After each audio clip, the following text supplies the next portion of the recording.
Tanah Perdikan Sembojan. Seri 1 Suramnya Bayang-Bayang. Audiobook, novel silat. Cerita, Esa Mintarja. Episode 5. Tertatih-tatih Wiradana menuju ke gerbang. Memang masih agak jauh. Namun akhirnya ia sampai juga ke gardu pertama di pintu gerbang Padukuhan Induk. Wiradana, seorang pengawal yang melihatnya tiba-tiba saja berteriak sehingga kawan-kawannya menjadi terkejut. Sebenarnya lah mereka melihat Wiradana berjalan tertatih-tatih menyeret tubuhnya mendekati gardu. Beberapa orang pengawal telah berloncatan mendekat. 2 orang menangkap tubuh yang hampir jatuh terjerembab itu. "Apa yang terjadi?" bertanya salah seorang pengawal. Wiradana tidak menjawab. Sementara itu tubuhnya pun telah dipapah dan dibaringkannya di dalam gardu dikerumuni oleh beberapa orang pengawal. "Berhati-hatilah," desis Wiradana. 2 orang pengawal pun kemudian telah bersiap mengamati keadaan, sementara yang lain berusaha untuk menolong Wiradana.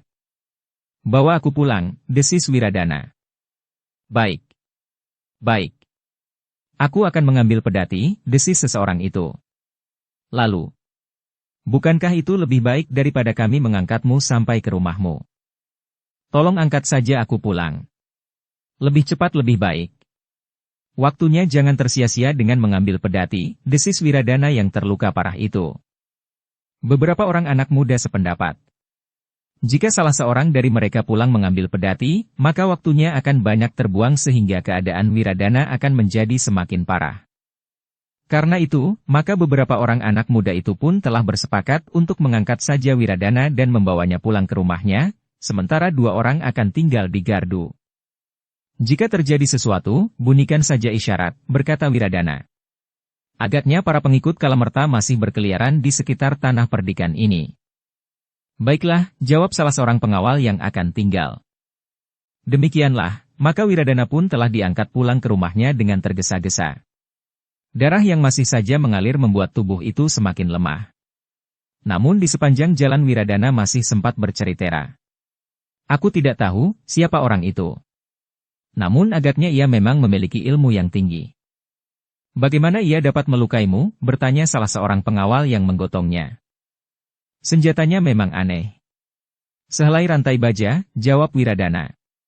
"Namun kemudian, untunglah aku mempunyai ilmu pedang yang mumpuni sehingga aku akhirnya mampu mengusirnya, meskipun tubuhku terluka parah. Aku tidak tahu, apakah orang itu akan dapat berlari jauh oleh luka-lukanya pula. Mungkin besok pagi kalian akan mendapatkan sesosok mayat di luar Padukuhan Induk ini, atau mungkin ia sempat berlari jauh atau bahkan ia mempunyai kawan yang sempat membawanya pergi. Tetapi aku yakin bahwa orang itu akan mati." Para pengawal itu hanya mengangguk-angguk saja. Namun mereka percaya bahwa Wiradana telah berhasil mengusir seorang yang memiliki ilmu yang tinggi yang telah memasuki Padukuhan Induk Tanah Perdikan Sembojan. Ketika tubuh itu sampai di rumah Ki Gede, maka seisi rumah telah terkejut karenanya. Menjelang dini hari rumah itu menjadi ribut. Untunglah bahwa Kiai Badra masih tetap berada di rumah itu menunggui cucunya sampai selapan. Setelah lewat selapan, maka Kiai Badra dan Gandar pun telah bersiap-siap untuk meninggalkan tanah perdikan ini. Namun sebelum mereka minta diri, maka peristiwa yang mengejutkan itu telah terjadi. Sejenak kemudian, maka Kiai Badra pun telah merawat Wiradana dengan sungguh-sungguh. Dengan kerut-merut di dahinya ia melihat luka-luka yang agak asing itu. Namun kemudian Kiai Badra pun mengenalinya bahwa luka itu bukan disebabkan oleh senjata tajam, tetapi oleh seutas rantai baja. "Ya, orang itu bersenjata rantai," berkata Wiradana yang menyeringai oleh perasaan pedih di seluruh tubuhnya, sementara Kiai Badra sedang berusaha untuk membersihkannya. Seperti yang diceritakan kepada para pengawal bahkan juga tentang lawannya yang bisu, maka Wiradana pun telah mengatakan bahwa ia berhasil melukai lawannya, sehingga lawannya itu telah melarikan diri. "Apakah kau tidak dapat menyebut ciri-ciri lawanmu itu, Ngger, jika ia benar-benar bisu seperti yang kau katakan?" bertanya Kiai Badra. "Orangnya tinggi, besar dan berambut panjang." Wiradana berusaha mengingat-ingat. "Berambut panjang?" bertanya Kiai Badra. "Ya. Rambutnya itu terurai di bawah ikat kepalanya," jawab Wiradana. Kiai Badra merenung sejenak. Kecerahan nalarnya telah membawanya kepada satu dugaan di dalam hatinya. Orang itu tentu merahasiakan dirinya sepenuhnya. Ia bukan saja menutupi wajahnya, tetapi juga menyembunyikan suaranya. Seandainya orang itu tidak bertubuh tinggi besar, maka aku akan menduga bahwa ia seorang perempuan. Tetapi Wiradana ternyata telah memberikan keterangan yang tidak benar untuk mengangkat dirinya sendiri, sehingga seakan-akan ia telah bertempur melawan seorang yang tinggi besar dan berkemampuan sangat tinggi, namun akhirnya dapat dikalahkannya. Dengan cermat Kiai Badra telah berusaha untuk mengobati luka-luka yang parah itu, sementara Iswari hanya dapat menahan tangisnya oleh kecemasan yang mencengkam. Ki Gede menarik nafas dalam-dalam ketika ia melihat keadaan anaknya. Ki Gede pun yakin bahwa anaknya telah menjadi sasaran dendam para pengikut atau keluarga Kalamerta. Untunglah bahwa kau masih mampu melindungi dirimu sendiri, berkata ayahnya. Lalu, karena itu, maka seharusnya kau lebih rajin menempa diri, mumpung ayah masih ada. Meskipun ayah tidak dapat berbuat lebih banyak daripada memberimu petunjuk-petunjuk, namun akan sangat berarti bagimu dan bagi ilmumu yang masih harus dikembangkan itu. Wiradana tidak menjawab. Tetapi ia mengakui bahwa jarak ilmunya dengan ayahnya memang masih terlalu jauh. Dalam keadaan yang demikian Wiradana tidak dapat ingkar bahwa ia memang kurang tekun menempa diri. Ia terlalu menggantungkan diri kepada ayahnya dan pengawalan anak-anak muda Tanah Perdikan. Atas usaha Kiai Badra yang dibantu oleh Gandar, maka keadaan Wiradana pun menjadi berangsur baik. Perasaan pedih pun telah berkurang, sementara luka-lukanya sudah menjadi pampat. Beristirahatlah, berkata Kiai Badra. Semakin banyak kau beristirahat, maka keadaanmu akan menjadi semakin baik. Ya. Tidurlah, berkata ayahnya pula. Demikianlah, maka Wiradana itu pun kemudian ditinggalkan di dalam biliknya ditunggui oleh istrinya. Dengan wajah yang cemas, Iswari berusaha untuk melayani suaminya yang terluka parah. Terima kasih, desis Wiradana ketika Iswari membantunya meletakkan semangkuk minuman hangat di bibirnya. Namun dalam pada itu, ketika Wiradana memandang wajah istrinya yang redup, di luar kehendaknya sendiri, telah terbayang wajah penari yang berada di Banjar. Penari itu wajahnya berseri dan memancarkan kejelitaan yang mengagumkan. Dengan rias yang mantap, maka wajah penari itu menjadi semakin cantik. Melebihi kecantikan Iswari yang lugu. Namun Wiradana pun kemudian berusaha untuk mengusir bayangan yang akan dapat menutupi jalur hubungannya dengan istrinya yang baru selapan dikawininya, justru atas desakan ayahnya yang merasa berhutang budi kepada Kiai Badra, dan yang kini telah berusaha untuk menyelamatkannya pula. Sementara itu, selagi di rumah Ki Gede terjadi kesibukan yang mencengkam seisi rumah, maka di Banjarwarsi berbaring menelungkup di pembaringannya. Sampai matahari terbit, pintu biliknya masih belum terbuka. Adalah di luar kebiasaannya, bahwa ia masih belum bangun sampai matahari memancarkan sinar pertamanya. Tetapi Warsi memang tidak sedang tidur. Ketika pengendangnya mengetuk pintu, maka Warsi pun telah bangkit. Dengan cepat ia mengusap matanya yang basah.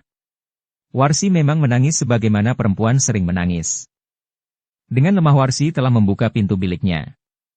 Dilihatnya pengendangnya berdiri termangu-mangu di depan pintu biliknya. Kau menangis, bertanya pengendangnya itu. Warsi menatap wajah pengendangnya yang disebutnya sebagai ayahnya itu. Namun ia tidak menjawab sama sekali.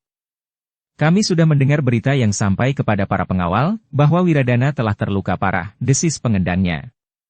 Tetapi ia tidak mati. Dan kau tidak membunuhnya. Adalah di luar dugaan sama sekali, ketika tiba-tiba saja Warsi telah menampar mulut pengendangnya itu. Meskipun tidak dengan sekuat tenaganya, namun agaknya sentuhan tangannya itu telah membuat mulut pengendangnya itu berdarah.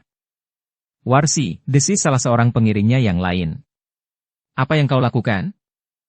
Warsi masih berdiri tegak. Namun kemudian katanya dengan suara bergetar. Jangan menghina aku lagi. Orang yang mulutnya berdarah itu berusaha untuk menjawab terbata-bata. Aku tidak bermaksud menghina. Tetapi aku sekadar memberitahukan kepadamu bahwa Wiradana belum mati. Mungkin kau mengiranya sudah mati. Tetapi ternyata belum. Warsi memandang orang itu sejenak. Namun kemudian ia pun telah menutup pintunya lagi, sehingga para pengiringnya hanya termangu-mangu saja di muka pintu yang sudah tertutup itu. Aku tidak mengerti apa yang telah terjadi, desis orang yang mulutnya berdarah itu. Bersihkan darah itu, berkata kawannya. Orang itu pun cepat-cepat telah pergi ke sumur untuk berkumur. Mulutnya memang berdarah dan sebuah giginya menjadi goyah. Anak binal, gerutunya. Aku berbangga bahwa gigiku termasuk gigi yang baik. Pada umurku sekarang gigiku masih utuh seluruhnya. Tiba-tiba saja ia sudah menggoyahkan satu gigiku itu. Dalam pada itu, maka para pengiring Warsi telah menjadi bingung. Mereka tidak tahu apa yang sebenarnya terjadi pada perempuan itu. Mereka mengenal Warsi sebagai seorang gadis yang garang. Namun tiba-tiba mereka melihat gadis itu menangis di dalam biliknya. Selagi mereka kebingungan, maka tiba-tiba Warsi telah membuka pintunya pula. Perlahan-lahan gadis itu keluar dari biliknya dan duduk di antara para pengiringnya di serambi. Besok kita tinggalkan tempat ini. Kita akan pulang, berkata Warsi dengan suara yang sendat. Pengendangnya termangu-mangu. Namun diberanikan dirinya untuk bertanya. Jadi bagaimana dengan Wiradana? Aku akan memberikan penjelasan kemudian, berkata Warsi. Tetapi kau akan banyak kehilangan waktu, jawab pengendang itu. Warsi memandang orang yang disebut sebagai ayahnya dalam rombongan pengamen itu. Sorot matanya tiba-tiba saja bagaikan menyala. Karena itu, maka pengendangnya itu pun telah menundukkan kepalanya tanpa berani mendesak Warsi untuk menjawab pertanyaannya. Dengan berbagai pertanyaan di dalam hatinya, maka sore itu, rombongan pengamen itu masih kabar di halaman Banjar. Mereka masih melakukan kegiatan sebagaimana yang dilakukan sebelumnya. Warsi masih nampak cantik dan menari dengan baik. Tidak seorang pun yang melihat kemuraman di wajahnya yang sayu. Riasnya yang mantap berhasil menyembunyikan kegetiran di dalam dadanya. Malam itu, tidak seorang pun yang menduga bahwa rombongan itu akan begitu cepat meninggalkan tanah perdikan Sembojan. Pagi-pagi benar, pengendang yang menjadi pemimpin rombongan itu telah menghubungi bebahu tanah perdikan yang diserahi untuk mengurus Banjar Padukuhan Induk itu. Kalian akan pergi, bertanya bebahu itu. Kami sudah terlalu lama di sini. Penghuni tanah perdikan ini sudah menjadi jemu dan tidak lagi menaruh minat terhadap pertunjukan kami, jawab pengendang itu. Ah, tentu tidak. Bukankah hampir tiap malam kalian mendapat panggilan dari rumah-rumah berhalaman luas di tanah perdikan Sembojan ini, bertanya bebahu itu. Dasarnya bukan karena mereka ingin menonton pertunjukan kami. Tetapi mereka hanya sekadar kasihan saja, jawab pengendangnya.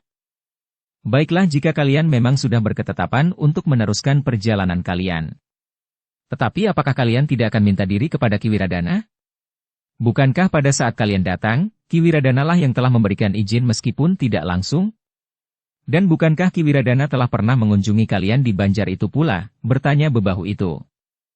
Pengendang itu termangu-mangu. Ia ragu-ragu untuk menjawab. Tetapi akhirnya ia berkata, bukankah Ki Wiradana sedang sakit?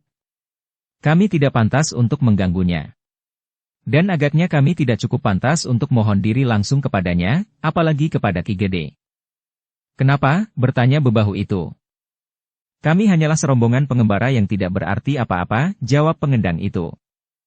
Demikianlah, maka pada hari itu juga, rombongan penari itu meninggalkan Banjar Padukuhan Induk Tanah Perdikan Sembojan. Mereka mengucapkan terima kasih kepada tetangga-tetangga yang tinggal di sekitar Banjar dengan sebuah pertunjukan. Pertunjukan yang berbeda dengan yang pernah mereka lihat, karena Warsi menari di pagi hari. Meskipun demikian, penari itu masih tetap seorang penari yang cantik di mata para penontonnya. Demikian rombongan itu keluar dari tanah perdikan Sembojan, maka Warsi pun tidak lagi merupakan penari yang luruh dan lembut. Ketika seorang bertubuh gemuk menghentikan rombongan itu di sudut sebuah padukuhan di luar tanah perdikan Sembojan, maka dengan senyum yang menghias di bibirnya Warsi bertanya. Apa yang kau kehendaki di sana? Janggrung, jawab orang gemuk itu. Heh, berapa aku harus bayar? Kau sendiri yang akan mengibingnya, bertanya Warsi sambil mendekati laki-laki itu. Sebentar lagi tentu datang orang banyak. Mereka tentu akan bersedia ikut menari bersama, jawab orang gemuk itu. Ketika Warsi menggamit lengan orang itu, maka rasa-rasanya seluruh tubuh orang gemuk itu meremang. Katanya, aku akan membayar berapa saja kau minta. Apakah kau mempunyai uang sebanyak itu? Bertanya Warsi. Sebanyak itu berapa? Bertanya laki-laki gemuk itu. Aku adalah orang yang sangat kaya. Lihat, mana uangmu? Bertanya Warsi. Orang bertubuh gemuk itu telah membuka kantong ikat pinggangnya yang besar. Dari dalamnya ia mengeluarkan beberapa keping uang dan melemparkannya ke tangan Warsi. Katanya, "Nah, cepat menarilah dalam irama yang panas. Aku akan menari bersamamu, mencium pipimu dan membawamu pulang." "Heh," desis Warsi. "Apa kata istrimu?" "Ada 3 orang istri di rumah. Mereka akan bungkam.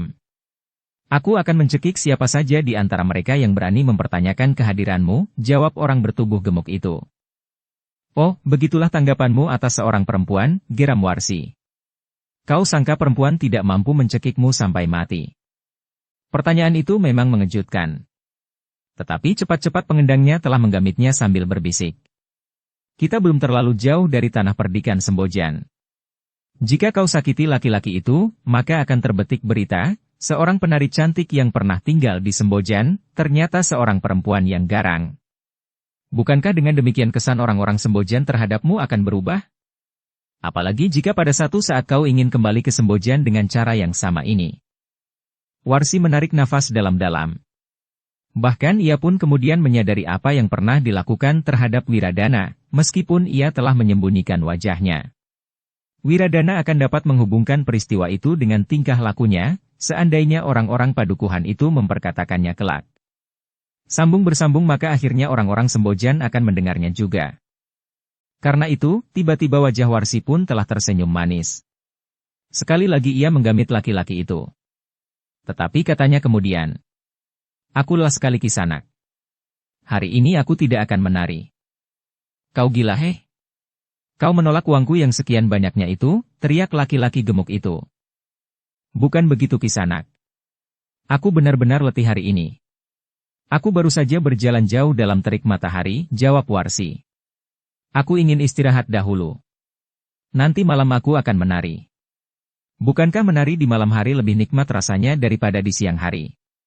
Apalagi untuk menari bersama seorang laki-laki tampan seperti kau ini." Di luar dugaan Warsi telah mencubit paha laki-laki itu. Namun laki-laki itu bagaikan menjadi gila. Hampir saja laki-laki itu menerkam Warsi.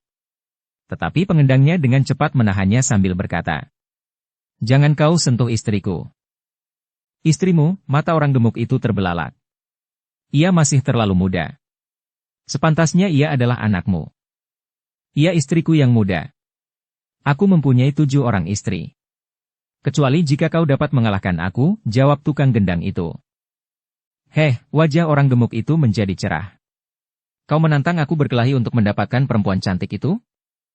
"Ya. Berkelahi dengan jujur," jawab tukang gendang itu. Orang gemuk itu tertawa. Katanya, "Bagus. Kita akan berkelahi dengan jujur." Dalam pada itu, keributan itu justru telah mengundang banyak orang yang kemudian mengerumuninya. Mereka saling bertanya, apa yang sudah terjadi. Akhirnya orang-orang yang berkerumun itu mengetahui bahwa orang bertubuh gemuk itu akan berkelahi melawan tukang gendang dari serombongan tukang ngamen untuk memperebutkan penari yang cantik dari rombongan itu. Jika kerbau itu menang, ia akan dapat membawa penari itu pulang. Mungkin untuk semalam. Mungkin untuk waktu yang tidak disebut. "Aku tidak jelas, bagaimana bunyi perjanjiannya," desis seseorang yang mencoba menjelaskan kepada kawannya. "Tetapi ia adalah orang yang sangat berbahaya," jawab orang yang lain. "Mudah-mudahan ia membentur batu kali ini. Kegemarannya mengganggu perempuan-perempuan yang cantik bahkan tidak cantik pun sangat meresahkan tetangga-tetangga kita." Dukung channel Novel Silat dengan subscribe, follow, like, komen dan share. Sayang, ia adalah seorang yang memiliki kemampuan yang tidak terkalahkan di padukuhan ini, sehingga ia dapat berbuat apa saja, berkata orang yang pertama. Namun dalam pada itu, orang-orang yang semakin banyak berkerumun di sudut padukuhan itu pun telah menebar dan tanpa diminta membuat suatu lingkaran. Namun kebanyakan dari mereka menjadi cemas melihat perkelahian yang akan terjadi. Pengendang yang menyebut dirinya suaminya penari yang telah diganggu oleh orang gemuk itu bertubuh kecil meskipun agak tinggi. Umurnya sudah lebih tua dari calon lawannya. Namun bagi beberapa orang yang sempat melihat matanya, hatinya menjadi berdebar-debar. Mata orang itu demikian tajamnya memandang sasarannya bagaikan tajamnya mata burung hantu. Sejenak kemudian kedua orang itu sudah berhadapan di arena. Warsi sendiri nampak acuh tak acuh saja. Ia duduk di antara para pengiringnya yang lain. Sekali-kali ia mengerling ke arah orang bertubuh gemuk itu. Jika orang itu kebetulan memandanginya, maka Warsi pun tersenyum menggoda. Gila, geram orang gemuk yang benar-benar telah menjadi gila itu. Nah, berkata tukang gendang itu. Apakah kau ingin meneruskan niatmu? Jika kau menang, bawa istriku ke rumahmu sampai kapan kau kehendaki. Tetapi jika kau kalah, maka kau akan membayar rombongan ini sebagaimana kau meminta kami bermain. Kau telah memberikan uang kepada istriku. Tetapi untuk sekali bermain, kami memerlukan 10 kali lipat. Gila, orang itu berteriak. Kalian memang gila. Ayo, majulah. Aku akan merampas istrimu dengan kekerasan. Pengendang yang bertubuh kecil tetapi agak tinggi itu pun melangkah maju. Tubuhnya yang kecil dan umurnya yang lebih tua dari orang gemuk itu sama sekali tidak memberikan harapan apa-apa kepadanya untuk dapat memenangkan perkelahian itu. Sementara itu, salah seorang pengiring Warsi berkata, bukankah benar-benar orang itu harus menakut-nakuti penonton yang ugal-ugalan? Kawannya mengangguk, sementara Warsi berpaling kepadanya sambil berkata, jika gagal, apa boleh buat? Aku sendiri akan memilih leher laki-laki gila itu. Kau memancing persoalan, desis salah seorang pengiringnya yang lain. Kenapa? Bertanya Warsi. Kau tersenyum kepadanya, bahkan kau menyentuh tubuhnya. Karena itu ia menjadi gila, jawab pengiringnya. Warsi tersenyum. Katanya. Aku memang ingin menghilangkan kejemuanku. Aku sangat mengalami tekanan batin di tanah perdikan Sembojan karena aku tidak dapat membunuh Wiradana. Aku ingin sekadar melepaskan kerisauan itu. Dengan permainan ini, maka aku akan merasa sedikit terhibur. Pengiringnya mengumpat di dalam hati. Warsi memang seorang perempuan yang berhati seruncing garangan peringgulung. Dalam pada itu dua orang laki-laki telah berhadapan di arena perkelahian dengan taruhan yang aneh. Seorang penari yang sangat cantik. Orang-orang yang mengerumuni arena itu menjadi berdebar-debar ketika laki-laki gemuk itu melangkah maju sambil berkata lantang. Aku patahkan pinggangmu yang kurus itu. Bagi orang-orang padukuhan itu, orang yang gemuk itu adalah orang yang tidak terkalahkan. Karena itu, maka sebagian dari mereka merasa sangat kasihan kepada orang yang bertubuh tinggi kekurus-kurusan itu yang harus berkelahi untuk mempertahankan istrinya. Dalam pada itu, orang yang bertubuh gemuk itu berjalan saja maju seperti seekor kerbau tanpa menghiraukan apakah lawannya akan memukulnya. Dengan langkah tetap dan dada tengadah ia melangkah. Tangannya lah yang mengepal dan kemudian telah siap untuk memukul lawannya. Cara itu adalah cara yang tidak dimengerti oleh orang bertubuh tinggi kekurus-kurusan itu. Namun ketika tangan itu benar-benar terayun, maka orang bertubuh tinggi itu telah bergeser sambil memutar tubuhnya. Gerak yang sederhana itu telah menimbulkan keheranan bagi orang-orang yang menyaksikannya. Tangan orang bertubuh gemuk itu terayun dengan derasnya. Namun sama sekali tidak menyentuh sasaran. Karena itu ia justru terseret oleh ayunan tangannya sendiri dan bahkan terhuyung-huyung beberapa langkah. Hampir saja ia kehilangan keseimbangan. Namun akhirnya ia berhasil berdiri tegak. Wajah orang itu menjadi merah menyala. Dipandanginya tukang gendang yang bertubuh tinggi itu. Dengan kemarahan yang menghentak di dadanya ia berkata, anak setan. Aku ternyata telah salah menilai kau orang kurus. Aku kira kau adalah pengamen yang tidak berharga sama sekali. Namun agaknya kau memiliki sedikit kemampuan dalam olah kanuragan. Jika demikian, maka aku pun akan mempergunakan cara yang lain untuk menghadapimu. Tukang gendang itu tidak menjawab. Tetapi ia menjadi tegang. Namun sementara itu Warsi masih duduk saja di antara para pengiringnya yang lain tanpa menunjukkan kesan apapun juga. Bahkan ia masih saja tersenyum meskipun ia berusaha untuk menyembunyikannya. Apa katamu tentang orang itu? Bertanya salah seorang pengiringnya. Tidak apa-apa. Tidak lebih dari seekor kerbau dungu. Jawab Warsi. Pengiringnya hanya mengerutkan keningnya, tetapi ia tidak bertanya lagi. Dalam pada itu, orang yang bertubuh gemuk, yang gagal merontokkan iga tukang gendang itu telah bersikap. Benar-benar sikap seorang yang memiliki ilmu kanuragan. Aku akan bersungguh-sungguh sekarang, berkata orang gemuk itu. Aku tidak lagi menganggap kau sekadar seorang pengamen yang bodoh. Tetapi kita akan berkelahi dengan ilmu. Tukang gendang itu sama sekali tidak menjawab. Namun demikian ia sudah bersedia menghadapi segala kemungkinan. Demikianlah, maka sejenak kemudian orang bertubuh gemuk itu benar-benar telah menyerang. Ia tidak sekadar berjalan mendekati lalu memukul dengan sekuat tenaganya. Tetapi ia benar-benar telah mempergunakan kemampuannya dalam olah kanuragan. Serangan-serangannya kemudian menjadi lebih mapan dan bersungguh-sungguh. Ketika tangannya menyerang mengarah dada, namun dihindari, maka tiba-tiba saja tangan itu telah berubah arah dengan serangan mendatar. Untunglah lawannya bergerak cukup cepat. Sambil merendahkan diri, maka kakinya telah terjulur mematuk lambung. Namun orang bertubuh gemuk itu masih sempat meloncat surut, sehingga kaki itu tidak mengenai sasarannya. Orang bertubuh gemuk itu mengumpat. Ia menjadi semakin yakin bahwa lawannya memang memiliki kemampuan dalam olah kanuragan. Karena itu, maka ia pun menjadi semakin berhati-hati. Namun justru dengan demikian serangan-serangannya menjadi semakin mapan. Pantas jika orang ini nampaknya mempunyai pengaruh yang sangat besar di padukuhannya, berkata orang yang tinggi kekurus-kurusan itu di dalam hati. Namun sementara itu, ia masih harus berloncatan menghindar dan sekali-kali menyerang. Dalam pada itu orang yang bertubuh gemuk yang menjadi gila melihat kecantikan Warsi itu benar-benar tidak lagi berusaha untuk mengendalikan diri.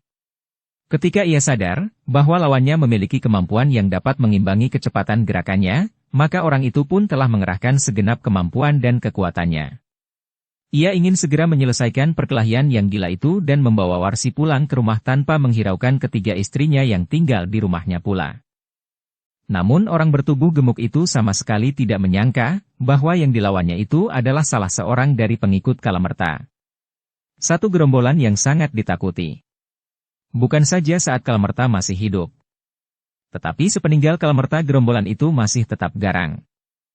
Karena itu dalam perkelahian selanjutnya, orang bertubuh gemuk itu merasa heran bahwa ia tidak segera dapat mengakhiri pertempuran itu. Bahkan orang bertubuh tinggi kekurus-kurusan itu rasa-rasanya telah bergerak semakin lama menjadi semakin cepat. Sambil mengumpat orang bertubuh gemuk itu telah menghentakkan segenap kemampuannya. Ia ingin dengan cepat menghancurkan tulang-tulang orang bertubuh kurus itu. Tetapi ternyata bahwa usahanya sama sekali tidak berhasil. Orang bertubuh kurus itu ternyata mampu bergerak dengan kecepatan yang tidak diduga dan mampu mengimbangi kekuatan yang diandalkannya. Anak setan, geram orang bertubuh gemuk itu. Namun tiba-tiba saja ia justru menyeringai menahan sakit ketika kaki lawannya telah mengenai perutnya. Sehingga perutnya yang besar itu terasa mual. Tetapi serangan lawannya tidak terhenti. Tiba-tiba pula, tangan orang bertubuh tinggi kurus itu telah menerkam keningnya. Namun orang yang bertubuh gemuk itu masih sempat mengelak, sehingga tangan orang bertubuh tinggi kekurus-kurusan itu tidak menyentuhnya sama sekali. Tetapi adalah di luar dugaan, bahwa tiba-tiba saja orang bertubuh kurus itu telah menjatuhkan dirinya. Dengan kakinya ia menyapu lawannya dengan sekuat tenaganya. Satu serangan yang semula tidak terpikirkan oleh orang bertubuh gemuk itu. Karena itu, maka serangan itu benar-benar mengejutkan sehingga ia tidak sempat lagi untuk mengelak. Ternyata sapuan yang keras itu telah menumbuhkan akibat yang gawat bagi orang bertubuh gemuk itu. Demikian kerasnya sapuan orang bertubuh tinggi itu, sehingga orang bertubuh gemuk itu pun tidak mampu lagi bertahan. Kedua kakinya bagaikan dihempas ke samping pada pergelangan kaki itu, sehingga tiba-tiba saja orang itu sudah terbanting jatuh ke tanah. Tetapi orang bertubuh gemuk itu tidak menyerah. Dengan cepat ia berguling menjauh dan kemudian meskipun tubuhnya gemuk, namun ia mampu dengan tangkas meloncat diri. Demikian ia tegak, maka lawannya sudah siap menyerangnya. Tetapi karena orang bertubuh gemuk itu sudah bersiaga sepenuhnya, maka serangan itu pun dibatalkan. Demikianlah pertempuran itu semakin lama menjadi semakin seru. Orang-orang yang menonton perkelahian itu di seputar arena menjadi heran, bahwa orang bertubuh kecil kurus meskipun tinggi, mampu menghadapi orang yang bertubuh gemuk itu. Bahkan orang itu nampaknya umurnya sudah jauh lebih tua dari orang yang bertubuh gemuk itu. Namun ternyata mereka melihat satu kenyataan, bahwa kedua orang yang bertempur itu nampak seimbang. Dalam pada itu Warsi mulai menaruh perhatian atas pertempuran itu. Tetapi tidak lama. Sejenak kemudian ia berdesis. Orang gemuk itu dapat cepat diselesaikan. Aku sudah jemu. Tidak banyak kesulitan akan dihadapi, jika perlu membunuhnya sama sekali. Kenapa dibunuh? Bertanya pengiringnya. Ia sudah menghina aku, jawab Warsi. Pengiringnya itu mengerutkan keningnya. Tetapi hampir di luar sadarnya ia berkata, ia hanya menghina. Sedangkan Wiradana tidak juga kau bunuh meskipun ayahnya telah membunuh pamanmu. Orang itu hampir saja menjerit kesakitan. Tidak ada orang yang melihat ketika Warsi menginjak ibu jari pengiringnya itu. Warsi, wajah orang itu menjadi pucat. Sementara keringat telah mengalir dari lubang-lubang di kulitnya karena menahan sakit. Rasa-rasanya ibu jarinya itu telah diremukkan oleh injakan kaki Warsi. Terasa tekanan kaki Warsi itu bagaikan ditindih segumpal tanah. Katakan sekali lagi, desis Warsi. Tidak. Aku tidak sengaja mengatakan, minta orang itu. Lepaskan. Nanti kakiku kau remukkan dan aku tidak dapat mengikutimu melanjutkan perjalanan kembali. Lain kali mulutmu jangan lancang, Untung di sini banyak orang sehingga aku hanya menginjak kakimu. Jika di sini tidak ada orang, maka aku sudah mengoyak mulutmu yang tajam itu, geram Warsi. Jangan. Aku minta maaf. Kalimat-kalimat itu rasa-rasanya meluncur begitu saja tidak terkendali, jawab orang itu.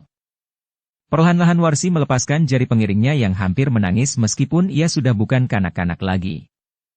Kawan-kawan semula tidak tahu apa yang telah terjadi. Mereka hanya melihat salah seorang di antara mereka menjadi kesakitan. Namun akhirnya mereka pun tahu bahwa Warsi telah menginjak ibu jari kaki orang itu. Sambil menyeringai orang itu meraba ibu jari kakinya. Sambil mengelus jari kakinya itu ia berkata di dalam hatinya. Betapa cantiknya Warsi, aku tidak akan mampu menjadi suaminya. Setiap hari tubuhku akan disakitinya. Dalam pada itu, maka pertempuran antara orang yang gemuk dan pengendang yang mengaku suami Warsi itu masih berlangsung. Namun keseimbangannya mulai nampak terguncang.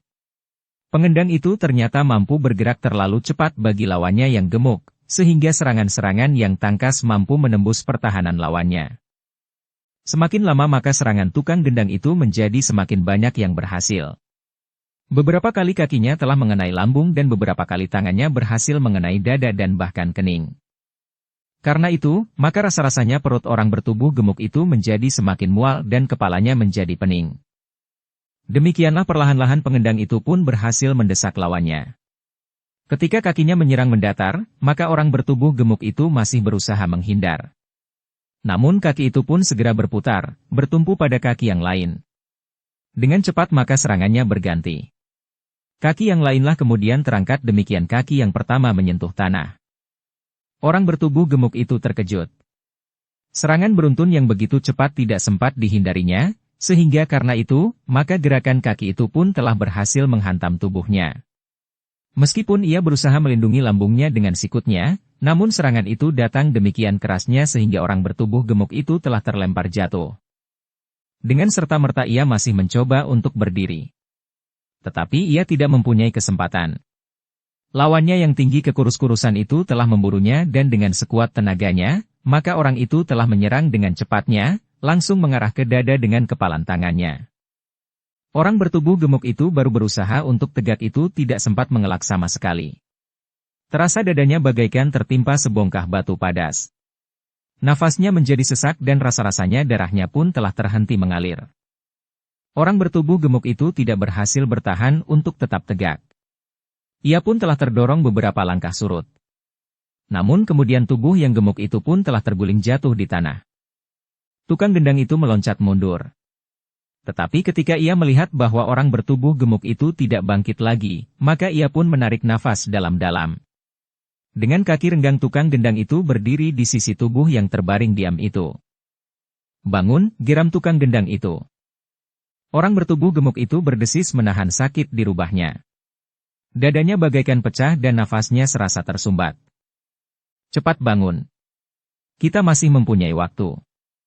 Jika kau memang menghendaki kita akan dapat berperang tanding sampai salah seorang di antara kita mati, tantang tukang gendang itu. Tidak, jangan, desis orang bertubuh gemuk itu dengan nafas terengah-engah. Aku mengaku kalah. Aku minta ampun.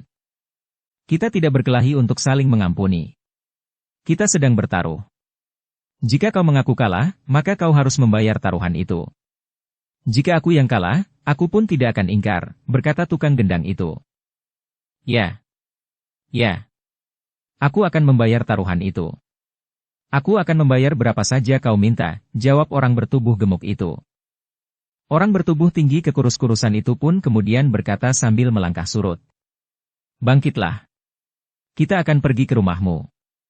Istriku akan ikut pula. Tetapi tidak untuk memenuhi keinginanmu, tetapi untuk mengambil uang taruhan itu. Baik, baik. Ambillah ke rumahku, jawab orang bertubuh gemuk itu. Orang-orang yang menyaksikan perkelahian itu menahan nafas dalam-dalam. Seorang yang bertubuh pendek berdesis kepada kawannya yang berdiri di sebelahnya. Orang itu sekali-sekali memang harus mendapat peringatan. Kenapa orang itu tidak dibunuhnya saja, geram yang lain. Ah, rombongan pengamen itu tentu tidak akan membuat keributan yang menyeretnya dalam persoalan yang lebih gawat. Apalagi dengan cara itu, ia telah memenangkan taruhan yang mungkin akan sangat berharga bagi mereka. Kawannya mengangguk-angguk. Namun ia tidak menjawab. Demikianlah, maka orang bertubuh gemuk itu pun dengan susah payah telah berusaha untuk bangkit. Seluruh tubuhnya terasa menjadi memar dan pedih. Wajahnya nampak bengap dan bernoda biru di beberapa tempat. Dengan susah payah pula ia pun kemudian berdiri. Sambil menarik nafas dalam-dalam dicobanya menggerakkan tangannya. Namun ia pun berdesah kesakitan. Kau tidak akan dapat ingkar. Aku mempunyai banyak saksi dalam taruhan ini, berkata tukang gendang itu. Aku tidak akan ingkar. Aku akan membayar 10 kali lipat dari uang yang sudah aku berikan kepada istrimu itu. Orang itu berusaha memperbaiki pernafasannya yang tersendat. Namun tiba-tiba ia berkata, bagaimana jika aku membayar 20 kali lipat? Kenapa 20 kali lipat? Bertanya tukang gendang itu. Dengan membayar 20 kali lipat, maka kau menganggap akulah yang menang, jawab orang bertubuh gemuk itu. Apa artinya? Bertanya lawannya yang tinggi. Aku bawa istrimu pulang, jawab orang gemuk itu.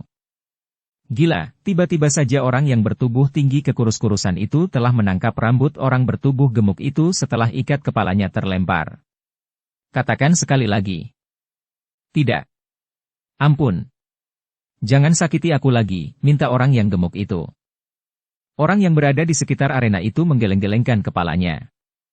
Dalam keadaan yang parah itu ia masih mengigau tentang perempuan cantik. Para pengiring Warsi pun memandang ke arahnya. Nampak keningnya berkerut. Tetapi Warsi tidak berbuat apa-apa. Bahkan Warsi pun kemudian berdiri dan berjalan mendekati orang yang gemuk itu. Dengan senyum di bibirnya ia berkata, maaf Kisanak. Suamiku memang bertabiat seperti itu. Ia terlalu garang dan sama sekali tidak memberi kesempatan kepada orang lain untuk membawa istrinya. Bukankah itu wajar? Bentak pengendangnya. Warsi mengerutkan keningnya. Dipandanginya pengendangnya itu dengan sorot mata yang menyala. Namun hanya sekejap. Tetapi yang sekejap itu telah membuat pengendangnya itu memalingkan pandangan matanya.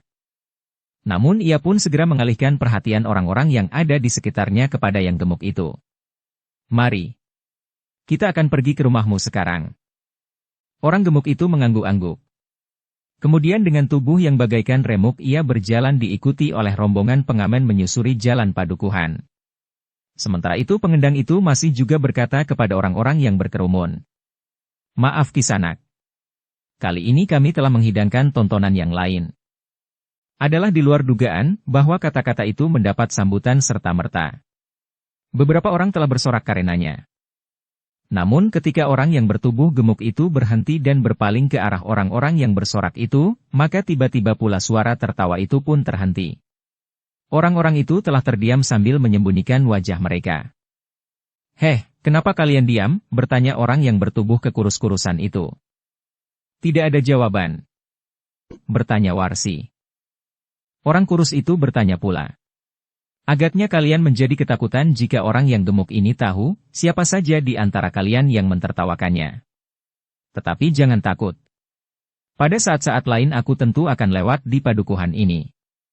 Jika aku mendengar bahwa orang gemuk ini bertindak sewenang-wenang atas kalian, maka aku tidak akan segan membunuhnya. Beberapa orang saling berpandangan.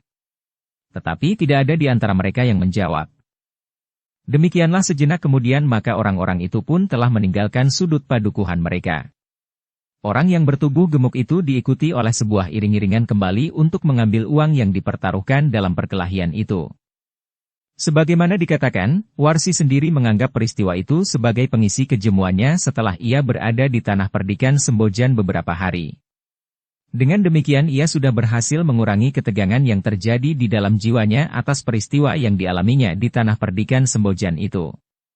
Dengan melihat orang lain kesakitan dan menderita, maka rasa-rasanya ia telah mendapat kawan, sehingga bukan hanya dirinya sendiri sajalah yang mengalami kepahitan perasaan. Meskipun yang terasa sakit pada orang itu tubuhnya, bukan hatinya seperti yang dialami oleh Warsi. Apalagi ternyata dengan tingkah laku orang yang gemuk itu, rombongan itu pun telah mendapat bekal yang cukup banyak. Agaknya orang gemuk itu merasa puas, meskipun ia tidak berhasil membawa Warsi pulang sebagaimana taruhan, tetapi Warsi benar-benar telah mau datang ke rumahnya. Bahkan malam itu Warsi dan rombongannya telah bermalam di rumahnya pula atas kehendak rombongan itu sendiri. Warsi memang sering melakukan sesuatu yang sulit dimengerti. Menjelang senja, tiba-tiba saja ia berkata kepada pengendangnya, "Aku akan menari di halaman rumah orang gila ini." "Untuk apa?" bertanya pengendang. "Aku ingin menari." "Itu saja," jawab Warsi. Pengendangnya menarik nafas dalam-dalam. Namun ia pun kemudian mempersilakan orang-orangnya untuk kabar sore itu, sementara Warsi pun telah berhias pula. "Katakan kepada orang gemuk itu," berkata Warsi kepada tukang gendang itu. Ketika hal itu dikatakan oleh tukang gendang itu kepada orang yang bertubuh gemuk itu, maka kegembiraan yang tidak terkira terbersit di wajah orang gemuk itu. Dengan serta-merta maka ia pun telah menyiapkan halaman rumahnya yang akan dipergunakan oleh Warsi untuk mempertontonkan tarian-tariannya. Sebenarnya lah bahwa ketika matahari telah tenggelam, Warsi dan para pengiringnya telah siap di halaman. Beberapa buah obor telah dipasang. Bukan saja untuk menerangi arena tempat Warsi akan menari, tetapi di regol dan di sudut-sudut halaman, telah dipasang pula obor. "Aku akan menari sampai aku menjadi jemu," berkata Warsi. "Bukankah kita hanya akan sekadar memperlihatkan diri kepada orang-orang di sekitar rumah orang gila ini?" bertanya tukang gendangnya. "Aku akan menari sampai jemu. Mungkin hanya sebentar aku sudah menjadi jemu. Tetapi mungkin semalam suntuk," jawab Warsi. Tukang gendangnya hanya dapat menarik nafas dalam-dalam. Segalanya memang tergantung sekali kepada Warsi. Apapun yang akan dilakukan tidak seorang pun yang akan dapat mencegahnya meskipun para pengiringnya itu berhak juga untuk memberinya peringatan. Namun segala keputusan ada di tangan perempuan yang garang itu. Ternyata malam itu Warsi benar-benar seperti orang yang sedang mabuk. Ia menari dengan penuh gairah meskipun segalanya itu dilakukan atas kehendaknya sendiri. Ia menari dengan iringan gending-gending yang panas. Bahkan ia pun kemudian mulai dengan membuka kesempatan kepada orang-orang padukuhan itu untuk ngibing. Mula-mula Warsi menyerahkan sampur kepada orang gemuk yang mempunyai rumah itu untuk ikut menari bersamanya. Betapa gembiranya orang itu. Rasa-rasanya ia mau menyerahkan semua kekayaan yang disimpan seluruhnya kepada Warsi. Apalagi Warsi benar-benar menari dengan hangatnya. Rasa-rasanya orang gemuk itu tidak mau berhenti. Betapapun orang lain ingin menggantikannya, tetapi tidak seorang pun yang berani mengambil sampur itu. Tetapi ketika orang itu sudah terlalu lama menari, maka Warsi pun berbisik, tidak dengan kata-kata kasar seperti biasanya, tetapi dengan lembut. "Kisanak, beristirahatlah. Aku akan menari semalam suntuk. Berilah kesempatan kepada orang lain." Orang gemuk itu mengerutkan keningnya. Dengan nada berat ia menjawab sambil menari. "Aku pun akan menari semalam suntuk. Apapun yang kau minta, aku akan memenuhinya." "Jangan," jawab Warsi. "Beri kesempatan kepada tetangga-tetangga. Bukankah mereka telah datang ke rumahmu untuk meramaikan malam ini bersamamu?" "Aku tidak peduli dengan mereka," jawab orang gemuk itu. "Kita akan menari. Bukan hanya semalam. Tetapi sampai kapanpun kau kehendaki. Rasa-rasanya aku sudah menjadi gila." Warsi justru tersenyum. Keduanya masih menari dengan iringan gending yang panas. Sementara itu halaman orang gemuk itu sudah penuh dengan penonton. Beberapa orang laki-laki yang berdarah panas hampir tidak sabar menunggu kesempatan untuk menari bersama teledek yang sangat cantik itu. Tetapi tidak seorang pun yang berani menghentikan pemilik rumah yang di padukuhan itu sangat ditakuti. Dalam pada itu, Warsi sekali lagi berdesis. "Sudahlah. Kau masih akan banyak mendapat kesempatan. Jika tidak malam ini, maka besok aku akan menari untukmu meskipun tidak ada orang lain yang menonton dan tidak seorang pun yang mengiringi tarian kita. Oh, gila. Gila, orang itu hampir berteriak. Bahkan dengan serta-merta ia meloncat menerkam Warsi. Tetapi rasa-rasanya Warsi itu lenyap menjadi asap, sehingga ia pun terhuyung-huyung beberapa langkah. Hampir saja ia jatuh terjerembab. Untunglah bahwa ketangkasannya masih mampu menolongnya, sehingga ia tidak terjatuh karenanya. Ketika ia kemudian berpaling ia melihat Warsi masih menari sambil tersenyum. Sementara itu beberapa orang serentak telah mentertawakannya meskipun mereka tidak tahu pasti apa yang terjadi dan mereka pun tidak mendengar apa yang dikatakan Warsi kepada orang gemuk itu. Dengan darah yang menjadi semakin mendidih orang gemuk itu menari semakin bergairah. Bahkan ia tidak lagi mampu mempertahankan jarak dengan Warsi. Kadang-kadang orang itu dengan sengaja berusaha untuk menerkamnya dengan kasar. Tetapi penari yang sangat cantik itu bagaikan bayang-bayang saja yang tidak dapat disentuhnya. Dalam pada itu, Warsi sudah mulai menjadi jenuh. Karena itu maka katanya, "Sudahlah Kisanak. Berhentilah. Aku ingin berganti pasangan. Jika kau tidak mau berhenti, maka akulah yang akan berhenti sampai sekian." "Jangan," minta orang gemuk itu. "Jika demikian, tolong, beri kesempatan orang lain untuk menikmati kegembiraan malam ini," berkata Warsi sambil tersenyum cerah. "Oh gila. Aku sungguh-sungguh menjadi gila. Tetapi kau berjanji untuk memberi kesempatan aku lagi nanti," berkata orang gemuk itu. "Tentu. Malam masih panjang," jawab Warsi. "Tetapi apakah kau dapat menari semalam suntuk?" bertanya orang gemuk itu. "Tentu saja, aku memerlukan waktu untuk beristirahat barang sejenak. Tetapi malam ini aku akan menari semalam suntuk," berkata Warsi. Orang gemuk itu termangu-mangu. Namun ia pun kemudian telah menyerahkan sampurnya kembali kepada Warsi. Dalam pada itu, lebih dari selusin laki-laki telah maju bersama-sama. Saling mendorong untuk berebut kesempatan mendapatkan sampur itu. Namun untuk beberapa saat Warsi masih menari seorang diri sambil memperhatikan laki-laki yang berdesakan di baris paling depan. Mereka adalah laki-laki yang merasa diri mereka gegeduk setelah pemilik rumah itu. Mereka merasa bahwa mereka tidak takut kepada siapapun juga, kecuali kepada orang gemuk yang baru saja menyelesaikan tari-tariannya yang kasar. Laki-laki yang sudah menunggu itu menjadi tidak sabar. Mereka berteriak-teriak sambil mengacungkan tangan mereka untuk menerima sampur yang masih ada pada Warsi. Namun dalam pada itu, Warsi telah tertarik oleh seorang laki-laki muda yang tampan. Dengan gerak yang cekatan ia menyibak kawan-kawannya dan berdiri bertolak pinggang. "Kau lihat aku," teriak laki-laki itu. Sikap orang itu menarik perhatian Warsi. Karena itu, maka ia pun mendekatinya dan kemudian melemparkan sampur kepadanya. Laki-laki itu berteriak kegirangan. Dengan serta-merta ia pun turun ke arena. Irama gamelan yang panas membuat darahnya menjadi panas pula, sehingga sejenak kemudian maka ia pun telah menari bersama Warsi. Setiap kali sebagaimana dilakukan oleh orang gemuk pemilik rumah itu, maka orang itu pun ingin menyentuh Warsi. Namun setiap kali tangannya bagaikan meraba angin. Warsi rasa-rasanya memang tidak mungkin untuk dapat disentuh. Beberapa saat keduanya menari dalam suasana yang hangat. Namun laki-laki tampan itu ternyata cepat menjemukan bagi Warsi. Ia terlalu kasar dan sama sekali tidak mengenal irama. Karena itu, maka gerakannya pun menjadi liar dan bahkan seakan-akan ia tidak berbuat apa-apa selain memburu Warsi di tengah-tengah arena.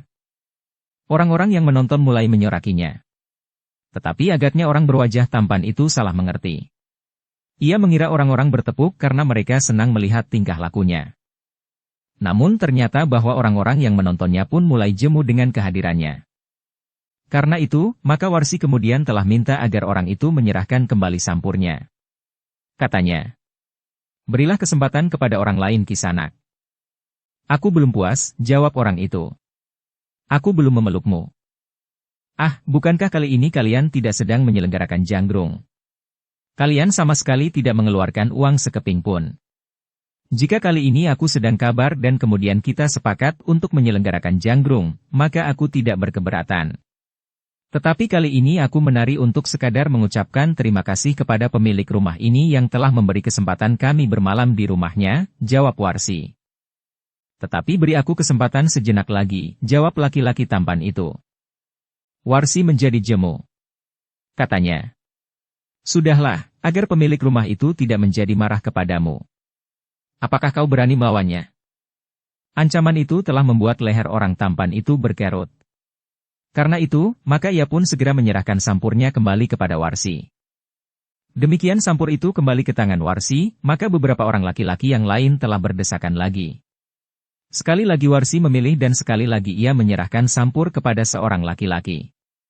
Tetapi ketika mereka mulai menari maka laki-laki itu pun terasa tidak menarik sama sekali.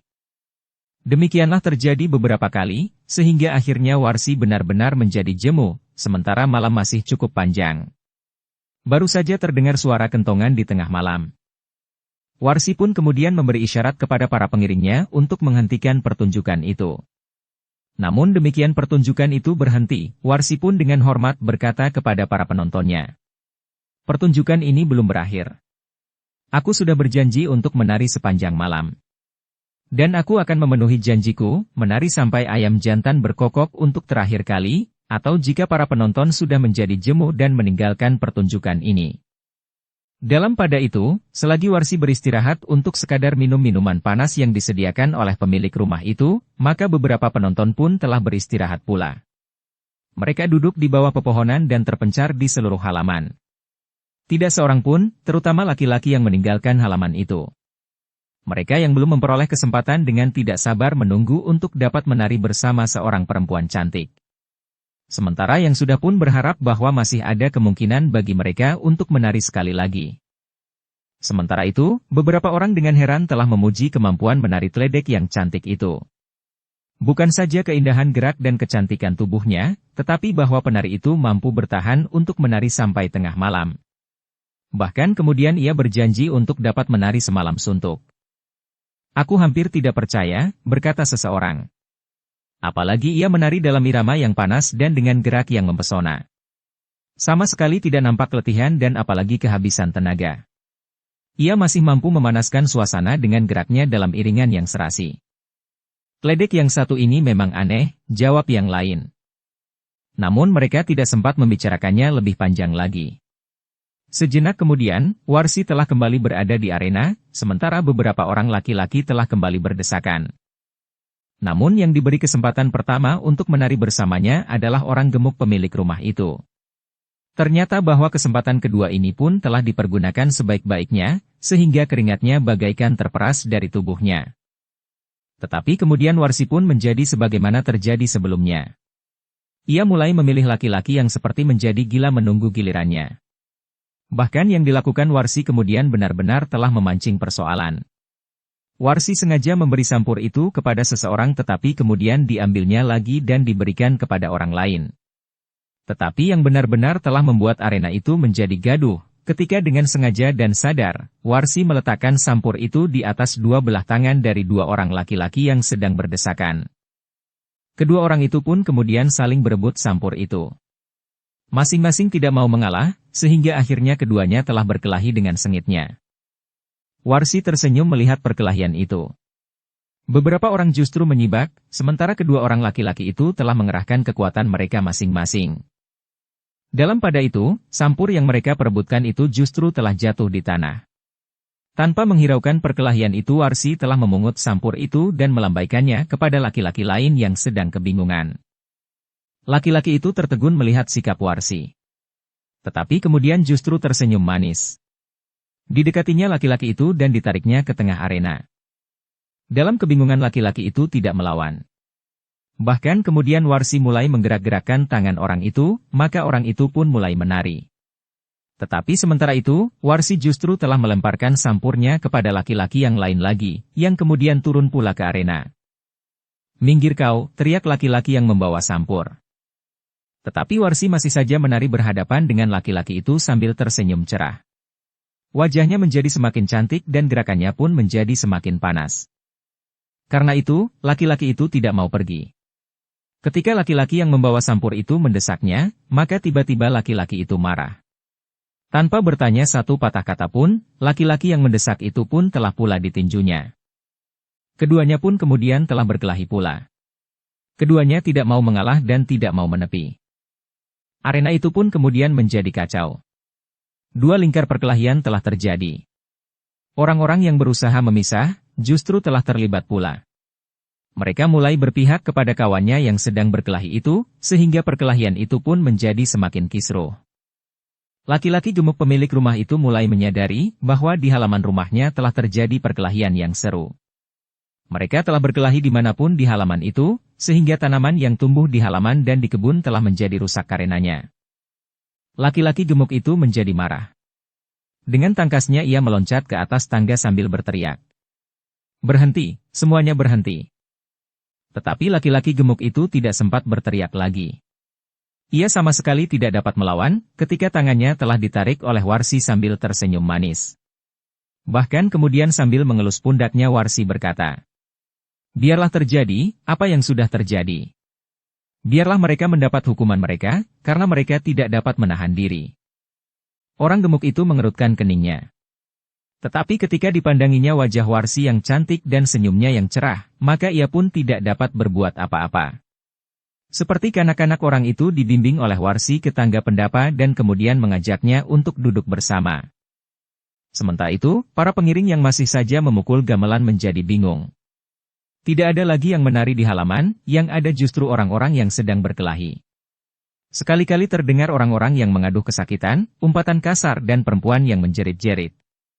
Namun Warsi sama sekali tidak memberikan isyarat agar gamelan itu berhenti. Bahkan ketika tukang gendang itu berusaha untuk mendapatkan isyarat dari Warsi, Warsi sama sekali tidak menghiraukannya. "Pergilah kepada anak binal itu," geram tukang gendang kepada salah seorang pengiring. "Tanyakan kepadanya, apakah gamelan ini sudah boleh berhenti." Orang itu pun segera berdiri dan mendekati Warsi yang sedang duduk di tangga pendapa dengan orang gemuk pemilik rumah itu. Sejenak ia ragu-ragu. Namun ia pun kemudian bertanya, "Bagaimana pendapatmu tentang gamelan itu?" Warsi memandang orang itu sejenak, sementara jantung orang itu pun sudah berdebar. Tetapi tiba-tiba saja Warsi tersenyum sambil berkata, "Hentikan. Biarlah orang-orang itu memuaskan hatinya. Setelah wajah mereka menjadi merah biru, maka mereka tentu akan berhenti dengan sendirinya." Orang itu menarik nafas dalam-dalam. Kemudian ia pun dengan tergesa-gesa kembali dan memberitahukan hal itu kepada tukang gendang. Karena itulah, maka sejenak kemudian suara gamelan itu pun telah berhenti.